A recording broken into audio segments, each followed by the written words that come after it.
And the point about the relevant period is that if the offer is accepted in proceedings within that 21-day period, then there is a deemed costs order in favour of you. So I'm looking at this from the claimant's perspective. I will look at the defendant's stance later, but essentially, you're the claimant, you make an offer, it's accepted in 21 days, there is then a deemed costs order in the proceedings in your favour, and costs, of course, to be determined on the standard basis. Now, the leading authority on the subject is a case called Gibbon and Manchester City Council. And there are some important lessons that we all need to bear in mind about Gibbon, Court of Appeal. So in Gibbon, first and foremost, in Gibbon, the Court of Appeal declare that Part 36 is procedural, not contractual.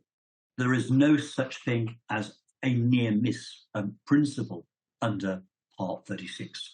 And that came out in a case called JLE and Warrington. In that case, and it's an offer on a bill of costs. All you need to know is that the claimant said, we'll take $425,000, Part 36 offer, to settle our costs. Defendant wouldn't pay. On assessment, the claimant got a tiny, weeny bit more. Having said they take 425, they got £432,000.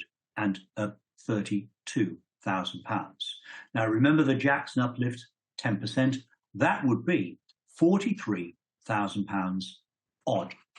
And at first instance, Master McLeod said, no, this isn't right, giving them all this extra money when the margin of success was so tiny, that would be, in terms, disproportionate. No, said Mr. Justice Stewart. Very simply, the claimant had made a good offer to settle.